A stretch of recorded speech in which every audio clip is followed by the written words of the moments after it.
Bismillahirrahmanirrahim. Assalamualaikum warahmatullahi wabarakatuh.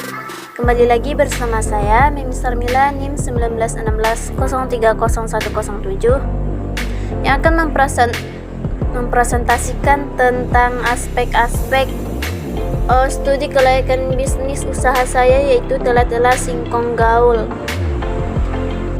Ulasan deskripsi bisnis telah singkong gaul ini merupakan salah satu potensi besar dalam wirausaha dengan berbagai menu yang disajikan, karena pada umumnya di Indonesia dan pada khususnya di Batahan ini, kebutuhan akan usaha makanan jajanan kuliner seperti singkong gaul ini sangat berpotensi besar dikarenakan konsumsi akan makanan cukup tinggi.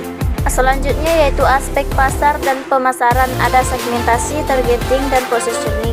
Segmentasinya ada geografis, demografis, psikografis, dan perilaku. Dapat teman-teman lihat slide yang sudah tertera. Selanjutnya yaitu targeting, di mana target pasarnya yaitu masyarakat di sekitar daerah Batahan ini. Kemudian positioningnya adalah di depan rumah agar dapat memudahkan proses pengolahannya. Selanjutnya yaitu permintaan dan penawarannya. Perkembangannya saat ini, sejak kemunculannya cemilan telah singkong ini cukup banyak penggemar. Tidak hanya enak dan nikmat saja, harganya cukup terjangkau menjadikan siapapun dapat menikmatinya, dan karenanya permintaan telah saat ini semakin hari semakin bertambah. Kemudian prospek di masa yang akan datang, usaha cemilan ini sampai kapanpun tidak akan pernah ada matinya. Salah satu usaha yang akan terus berkembang dan dilansir akan terus berjaya dari tahun ke tahun. Sistem penjualan ataupun distribusi. Usaha ini langsung menjual produknya ke konsumen tanpa bantuan distributor. Strategi pemasarannya, membranding produk atau memperkenalkan produk telah yang saya produksi sebagai salah satu telah dengan cita rasa yang super ekstra, juga dilengkapi dengan berbagai varian rasa, baik online maupun offline. Saya secara aktif mempromosikannya. Kemudian konsumen yang menjadi target pasar yaitu masyarakat di sekitar daerah dari golongan baik usia muda maupun tua. Untuk produknya, bahan baku produk merupakan singkong yang digoreng. Untuk harganya yaitu 5.000 per porsi. Selanjutnya yaitu persaingan. Faktor-faktor ancaman persaingan seperti ancaman masuknya pendatang baru, tingkat rivalitas di antara pesaing yang ada maupun dalam bidang usaha yang berbeda. Kemudian program pemasaran yang terdiri dari sejumlah keputusan tentang bauran alat pemasaran seperti marketing mix seperti produk, harga, tempat, dan promosi. Selanjutnya yaitu aspek teknis dan teknologi. Evaluasi lokasi. Lokasi yang akan saya pilih untuk mendirikan usaha telah singkong gaul ini yaitu di Jalan Kiai Haji Hasyim Asy'ari, di depan rumah saya sendiri karena lokasinya lebih terbuka. Yang kedua yaitu sarana dan prasarana. Sarana yang akan saya gunakan untuk menunjang kegiatan usaha ini yaitu dengan memanfaatkan meja, kursi, hotpot, kendaraan, kompor, dan lain sebagainya. Sedangkan untuk prasarananya, saya menggunakan lokasi di halaman agar lebih terbuka. Yang ketiga yaitu tenaga kerja. Tenaga kerjanya setidaknya dari 2 orang sampai 5 orang. Ada di situ direktur ataupun manajer ataupun ownernya, staf keuangan, staf pemasaran, dan juga staf produksi. Kemudian bahan utamanya yaitu singkong.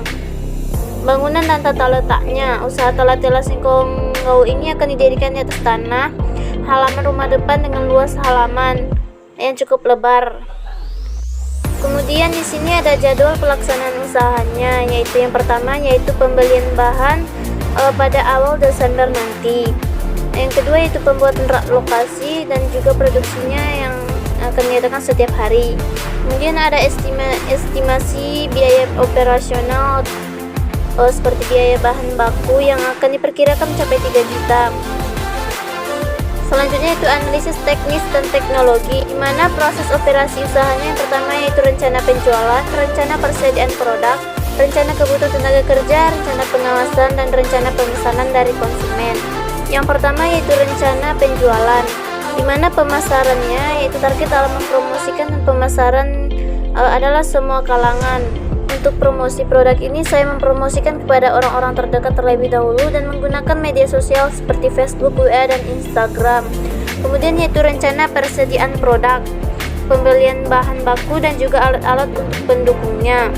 Ketiga itu rencana kebutuhan tenaga kerja, sudah saya jelaskan pada aspek pasar dan pemasaran sebelumnya.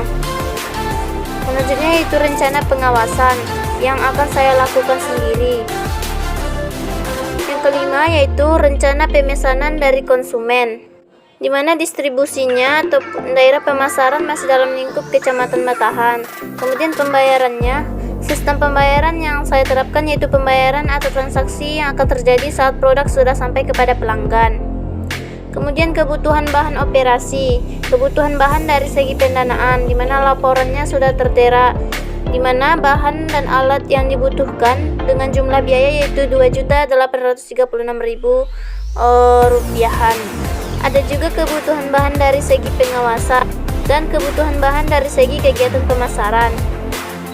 Kemudian kegiatan perawatan teknologi, aspek teknologi modern. Usaha ini menggunakan teknologi modern karena dalam pembuatan produk menggunakan alat modern seperti kompor gas serta gadget sebagai alat pemasaran pada produk saya. Kemudian dampak teknologi. Dalam sebuah usaha dampak teknologi sangat berpengaruh karena dilihat pada saat ini teknologi semakin canggih dan saya dalam berbisnis lebih mudah dapat melalui media sosial ataupun online untuk mendapatkan pelanggan-pelanggan. Selanjutnya yaitu ada aspek manajemen dan organisasi, di mana perencanaannya untuk tugas dan tanggung jawab karyawan belum ada perencanaan yang khusus, karena hal yang paling diutamakan adalah tentang kejujuran serta etos kerja yang baik. Visi dari usaha ini yaitu menjadi sumber daya manusia yang unggul dan mampu bersaing, menjadi sumber daya manusia yang bercita-cita tinggi dan berdedikasi tinggi serta bertanggung jawab. Misinya yaitu menciptakan makanan produk tela-tela yang enak dan inovatif kepada masyarakat, membuka lapangan pekerjaan, meningkatkan keterampilan, dan melatih rasa tanggung jawab. Kemudian selanjutnya yaitu pengorganisasiannya, di mana struktur organisasi usaha tela-tela Singkong Gaul ini di mana direktur ataupun pemimpin utamanya itu saya sendiri, dan juga ada staf pemasaran, staf produksi, dan keuangan di bawah pimpinan saya, di mana di setiap jabatan ini sudah ada dimasukkan tugas-tugas dan wewenangnya. Teman-teman bisa lihat sendiri, karena itu sudah tidak perlu dijelaskan lagi. Kemudian ada pelaksanaannya, kegiatan praoperasi dan jadwal pelaksanaannya, di mana jadwal pelaksanaan survei pasar serta menyusun rencana usaha ini diadakan di minggu pertama. Kemudian survei tempat usaha serta survei mesin peralatan di minggu kedua. Pemasangan sarana penunjang, pembelian bahan baku, uji coba produksi itu di minggu ketiga dan operasionalnya di minggu keempat. Kemudian ada pengawasan yang akan saya lakukan sendiri. Nah, yang paling penting yaitu aspek keuangan, di mana kapasitas produksi 1 tahun dalam ribuan rupiah. Fasilitas dan mesin produksi seperti mesin otomatis tela-tela dan AC, meja, triplek dan peralatan lainnya, kompor dan tabung gas dalam jumlah unit masing-masing dan juga harga masing-masing, di mana totalnya yaitu Rp8.602.200. Analisis investasi dan kebutuhan dana. Kebutuhan dana untuk investasi yaitu mesin otomatis, meja, dan kompor serta tabung gasnya yaitu totalnya itu Rp9.644.400. Kemudian kebutuhan modal kerja selama 1 bulan 600 kotak, di mana biaya bahan bakunya seperti singkong 600.000, bumbu perasa 150.000 dan yang lainnya, dengan jumlah keseluruhan yaitu 1.857.000. Kebutuhan dana awalnya yaitu investasi peralatan 9.644.400, modal kerja 1.857.000 dan kas untuk berjaga-jaga 498.600. Jadi total keseluruhannya yaitu kebutuhan dana awal 12 juta.